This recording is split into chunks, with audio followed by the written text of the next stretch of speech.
Number 1 ದಿನಪತ್ರಿಕೆ ವಿಜಯವಾಣಿಯಲ್ಲಿ ಪ್ರಕಟವಾಗಿರುವ ಈ ದಿನದ ಮಹತ್ವದ ಸುದ್ದಿಗಳನ್ನೊಮ್ಮೆ ನೋಡಿ ಬರೋಣ. ಕರ್ನಾಟಕದ ಸಚಿವ ಸಂಪುಟ ವಿಸ್ತರಣೆ ಸಂಬಂಧ ಕಾಂಗ್ರೆಸ್ ವರಿಷ್ಠ ರಾಹುಲ್ ಗಾಂಧಿ ಗುರುವಾರ ಸಿಎಂ ಡಿಕೆ ಶಿವಕುಮಾರ್, ಮಾಜಿ ಸಿಎಂ ಸಿದ್ದರಾಮಯ್ಯ ಹಾಗೂ ಕೆಪಿಸಿಸಿ ಅಧ್ಯಕ್ಷ ಬಿಕೆ ಹರಿಪ್ರಸಾದ್ ಜೊತೆ ನಡೆಸಿದ ಸಭೆ ವೇಳೆ 60-40 ಸೂತ್ರ ಚರ್ಚೆಗೆ ಬಂದಿದೆ. ಈ ಬಾರಿಯ ವಿಸ್ತರಣೆ ಸಂದರ್ಭದಲ್ಲಿ 60-40 ಅನುಪಾತದ ಸೂತ್ರ ಅನುಸರಿಸಿರುವ ಮೂಲಕ ಅನುಭವಿಗಳ ಜೊತೆಗೆ ಹೊಸ ತಲೆಮಾರಿನ ನಾಯಕರಿಗೂ ಅವಕಾಶ ಕಲ್ಪಿಸಲು ಕಾಂಗ್ರೆಸ್ ನಾಯಕ ರಾಹುಲ್ ಗಾಂಧಿ ಒಲವು ತೋರಿದ್ದಾರೆಂದು ತಿಳಿದು ಬಂದಿದೆ. ಈ ಸುದ್ದಿಗೆ ಮುಖಪುಟ ನೋಡಿ. ಕೇಂದ್ರೀಯ ಪ್ರೌಢಶಿಕ್ಷಣ ಮಂಡಳಿ ಪಠ್ಯಕ್ರಮದಡಿ 9ನೇ ತರಗತಿಯಲ್ಲಿ 3ನೇ ಭಾಷೆ ಪರಿಚಯಿಸುವ ಕ್ರಮಕ್ಕೆ ತೀವ್ರ ಅಸಮಾಧಾನ ವ್ಯಕ್ತಪಡಿಸಿರುವ ಸರ್ವೋಚ್ಚ ನ್ಯಾಯಾಲಯ, ಇದರಿಂದಾಗಿ ಬೋರ್ಡ್ ಪರೀಕ್ಷೆಗಳಿಗೆ ಸಿದ್ಧರಾಗುತ್ತಿರುವ ವಿದ್ಯಾರ್ಥಿಗಳ ಮೇಲೆ ಅನಗತ್ಯ ಒತ್ತಡ ಉಂಟಾಗುತ್ತದೆ ಎಂದು ಅಭಿಪ್ರಾಯಪಟ್ಟಿದೆ. ಈ ಸುದ್ದಿಗೆ ಇಂದಿನ ಸಂಚಿಕೆ ಓದಿ. ರಾಜ್ಯದಲ್ಲಿ 2 ಹೊಸ ವೈದ್ಯಕೀಯ ಕಾಲೇಜುಗಳಿಗೆ ಅನುಮತಿ ಸಿಕ್ಕಿದೆ. ಇನ್ನೊಂದೆಡೆ ಹಿಂದಿನ ವರ್ಷಕ್ಕಿಂತ 1300 ಸೀಟುಗಳ ಈ ಬಾರಿ ರಾಜ್ಯಕ್ಕೆ ಹೆಚ್ಚಳವಾಗಿವೆ. ರಾಷ್ಟ್ರೀಯ ವೈದ್ಯಕೀಯ ಆಯೋಗ 2026-27ನೇ ಸಾಲಿನ ಎಂಬಿಬಿಎಸ್ ಸೀಟ್ ಮ್ಯಾಟ್ರಿಕ್ಸ್ ಬಿಡುಗಡೆ ಮಾಡಿದೆ.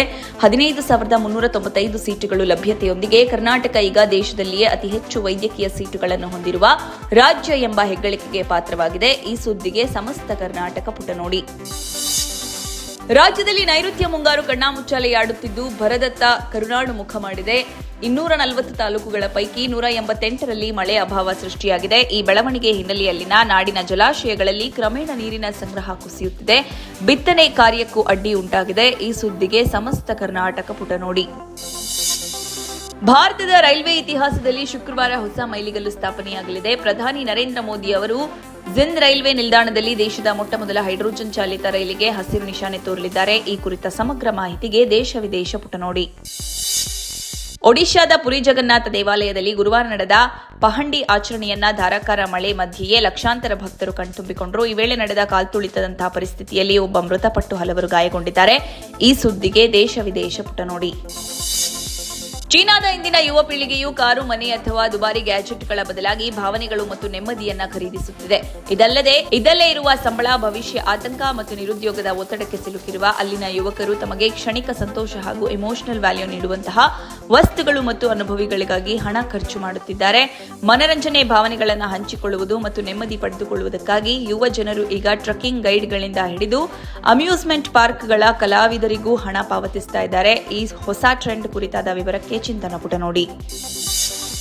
ದೇಶದ ಅತ್ಯಂತ ಪ್ರಮುಖ ಮತ್ತು ದೊಡ್ಡ ಅಣು ವಿದ್ಯುತ್ ಸ್ಥಾವರದ ಕೂಡಂಕುಳಂನಲ್ಲಿ ನಡೆದ ಸೈಬರ್ ದಾಳಿ ಭಾರೀ ಆತಂಕ ಮೂಡಿಸಿದೆ. ಆಡಳಿತಾತ್ಮಕ ವ್ಯವಸ್ಥೆಯ ಡೇಟಾ ಕದ್ದಿರುವ ಹ್ಯಾಕರ್ಗಳು ಅಣು ರಿಯಾಕ್ಟರ್ನ ಪ್ರಮುಖ ನಿಯಂತ್ರಣ ಕೊಠಡಿಯನ್ನ ಮುಟ್ಟಲು ಸಾಧ್ಯವಾಗಿಲ್ಲ ಎಂಬುದೊಂದೇ ಸಮಾಧಾನದ ಸಂಗತಿ. ಈ ಡಿಜಿಟಲ್ ದಾಳಿಯ ಆಳ, ಅಗಲ, ಹ್ಯಾಕಿಂಗ್ ವಿಧಾನ ಮತ್ತು ಅಣು ಸ್ಥಾವರಗಳ ಭದ್ರತಾ ತಂತ್ರಜ್ಞಾನದ ಸಂಪೂರ್ಣ ವಿವರಕ್ಕೆ ಇಂದಿನ ಸಂಚಿಕೆ ಓದಿ.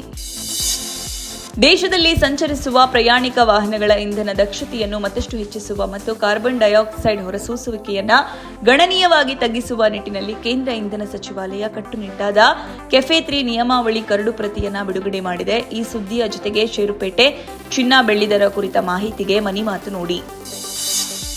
ರಾಷ್ಟ್ರೀಯ ಪರೀಕ್ಷಾ ಸಂಸ್ಥೆ ನೀಟ್ ಯುಜಿ ಪರೀಕ್ಷೆಯ ಫಲಿತಾಂಶ ಪ್ರಕಟವಾಗಿದ್ದು ವೈದ್ಯಕೀಯ ಪ್ರವೇಶಕ್ಕೆ 11.21 ಲಕ್ಷ ಅಭ್ಯರ್ಥಿಗಳು ಅರ್ಹತೆ ಪಡೆದಿದ್ದಾರೆ.